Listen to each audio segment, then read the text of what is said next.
한국의 16강 진출 이후에 많은 국가들이 환호와 좌절 가운데 휩싸이고 있는 모습이 나옵니다. 그 가운데 일부 분노한 국가들은 물론 심지어 일본도 한국에 화를 내고 있는 상황인데요. 일본에서는 다소 이해할 수 없는 한국 비교가 이 시각까지 이어지고 있다고 합니다.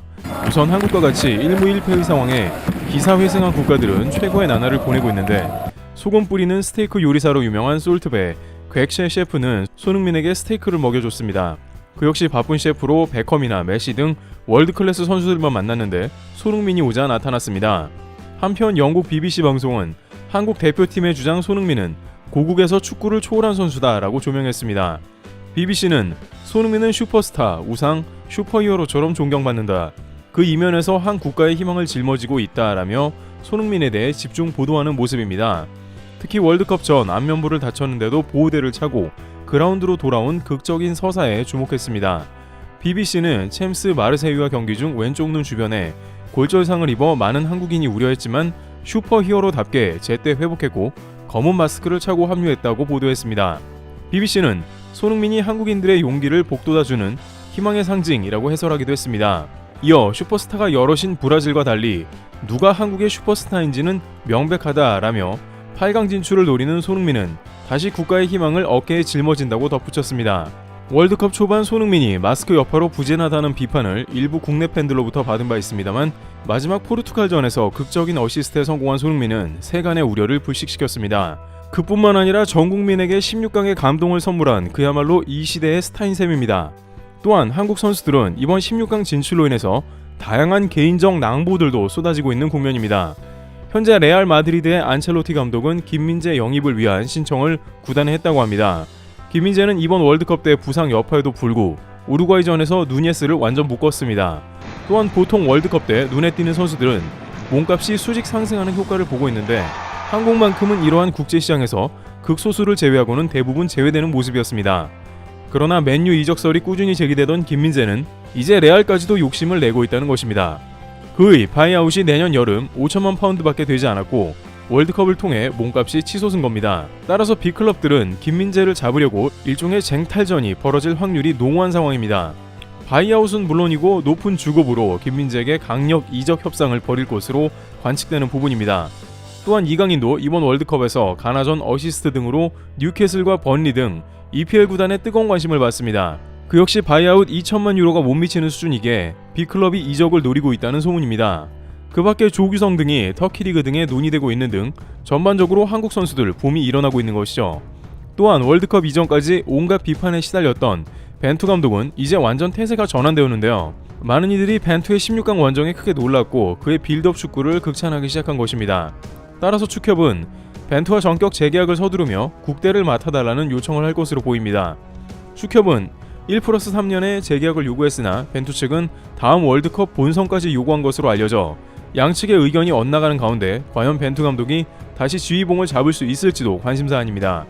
벤투 감독은 그간 인스타에서 부인과 함께 한국의 아름다운 곳을 방문했던 사진을 올린 모습입니다. 특히 벤투 감독의 부인 테레사 여사가 한국 생활에 크게 만족하고 있는 것으로도 보이며, 벤투 감독 역시 축협과 협상이 성사된다면 계속 지휘봉을 잡을 것으로도 예측되고 있습니다. 한편 이렇게 한국은 화기애애한 분위기 가운데 있지만 분노가 폭발한 국가들이 눈에 띄고 있는 모습입니다. 특히 우루과이와 일본은 분노하고 있으며 한국에도 크게 화를 폭발시키는 걸로 보이는데요. 우선 마지막 경기 가나와 경기를 했던 우루과이 선수들이 무더기 징계에 들어갈 걸로 보입니다. 이들은 심판에게 강력 항의는 물론이고 피파 직원에게 폭행을 할 정도로 흥분한 것으로 보이는데요. 물론 한국도 테일러 주심에게 코너킥 없이 강제 종료를 당해 불만이 극에 달하기도 했습니다. 영국 출신 마크 클래튼버그 심판조차도 테일러 주심의 판정을 강하게 비판했습니다. 금주 축구 매체 영국 익스프레스에 따르면 마크 주심은 테일러 판정을 보고 불문율을 어겼다며 마지막 한국 코너킥 기회를 앗아간 테일러 주심의 판정은 추악한 장면이다 라고 해상했습니다. 그는 심판들은 공격 상황에는 경기를 끝내지 말 것을 교육받으며 한국은 세트피스를 할 수 있었는데 테일러 주심은 한국 기회를 박탈시켰고 부수적으로 벤투까지 퇴장당하는 참사가 일어났다는 것입니다. 하지만 다행히 한국은 그게 마지막 경기가 아니었고, 그렇다고 난동 부릴 선수들도 아니지만 우루과이 선수들은 마지막 경기에서 심판이 몇 차례 PK를 주지 않았다며 이성을 잃어버렸습니다. 우루과이는 2대0으로 이겼지만 점수가 모자랐는데 이 가운데 피파 직원까지 폭행했다는 것인데요. 조별리그 탈락 후 그들은 욕설을 퍼붓고 모니터를 가격하며 단체로 돌변했으며 특히 히메네스의 경우 팔꿈치로 피파 직원의 머리를 가격했다는 의혹이 나옵니다.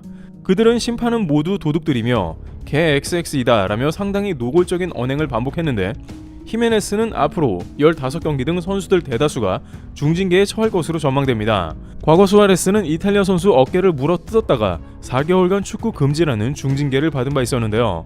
수아레스는 이번 경기 뒤에 PK 안 준 게 최악이라며 심판진을 싸잡아 비난하는 발언을 했습니다. 그러나 정작 수아레스는 가나전 사과 거부를 비롯해 그동안 물어 뜯은 것까지 동정받긴 어려워 보입니다. 가나 팬들도 우루과이전에서는 오히려 막판에는 한국을 응원하는 모습이 포착될 정도였습니다. 가나 대통령조차 우루과이 대신에 한국이 올라간 걸 축하한다는 발언을 한 정도였죠. 그런데 우루과이와 마찬가지로 때 아닌 일본에서 한국에 크게 화를 내는 모습이 나왔는데요.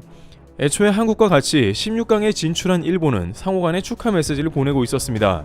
그러나 역시 일본 언론에서는 한국의 트집을 잡고 있는 모습이 계속해서 나오고 있는데요.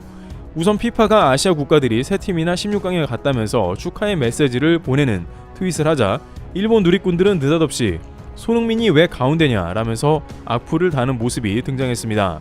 보통 1등으로 올라간 국가 순서가 아닌가 라면서 전면으로 내세운 손흥민에 불만을 가졌습니다.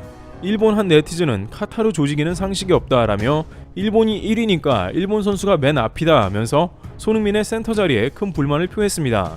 정작 한국에서는 그냥 그런 거보다 했으며 어떤 면에서 아시아에서 손흥민만큼 알려진 선수는 아예 없기 때문에 마케팅 차원에서 당연한 것이지 일본의 이런 반응은 상상조차 못했습니다만 일본은 아시아 최강이라고 생각하는 듯 한 것이죠. 그런데 일본은 이에 그치지 않고 한국이 16강에 올라간 것은 물론 선수들에게도 불만인 모양입니다.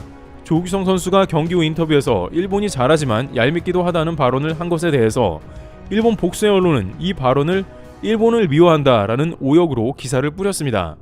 얄밉다는 표현이 증오의 표현까지는 아닌데 일본은 오역해 이를 침소 봉대하는 모습이 나온 것이죠. 그러면서 한국에서조차 그의 발언을 문제 삼는다며 조규성에 대한 강한 비판을 이어가는 모습입니다. 일본에 거주하는 한 누리꾼은 이에 대해 결국에는 한국에 대한 질투심이라고 이야기하고 있습니다. 16강 뒤에 외신들은 일본에 대한 이야기는 쏙 들어가고 한국 이야기가 줄을 잃었다는 겁니다. 앞서 BBC를 비롯해 CNN 등 미국과 영국 주요 매체에서는 손흥민의 부상 서사를 다루길 좋아했고 그것을 아시아 16강 돌풍의 핵심 이야기로 풀어나가며 일본 이야기는 그다지 많은 언급이 없었다는 겁니다. 그러나 이는 축구계에서 어쩔 수 없다고 하는데 유명인들 중심으로 얘기가 되기에 그런 것으로 BBC가 김민재 괴물 포스터를 내세운 것도 그렇고 월클 선수가 한국에 있기 때문이라는 것입니다.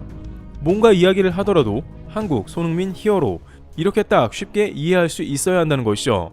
따라서 특출난 월클이 없는 일본이 너무 그런 것에 대해 서운할 필요까지는 없는데 결국 이런 식이 되었습니다. 일각에서는 경기 후 청소를 대대적으로 보도하며 전 세계에 관심을 끌 정도로 칭찬받고 싶어하나 결국에는 손흥민, 김민재 등 한국팀에 밀린 모양새라며 지나친 비교 경쟁은 무의미하다는 의견입니다. 또한 브라질 대표팀이 연달아 인터뷰 협상에 나와서 한국팀에 최선을 다하는 모습도 불만입니다. 브라질 실바는 한국은 강한 팀이라 절대 방심하지 않겠고 최선을 다해 준비한다고 했으며 또한 한국은 아시아 최고의 팀이라고 하자 이에 역시나 이번 대회 최고는 일본이지 라면서 브라질 대표팀이 한국을 예우하는 모습에 강한 불만을 비치고 있는 경우도 나왔습니다.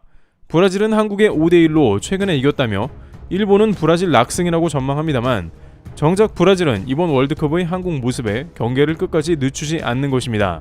한편 한국팀은 저도 본전이라는 브라질과의 일전을 앞두고 훈련을 거듭하고 있습니다. 일본에서는 벌써부터 8강, 4강 대진을 염두에 두며 다양한 기사가 쏟아지고 있습니다만 한국팀은 지금까지 그랬던 것처럼 매 경기 최선을 다하며 좋은 성적으로 마무리할 것으로 보입니다. 세이블TV였습니다. 감사합니다.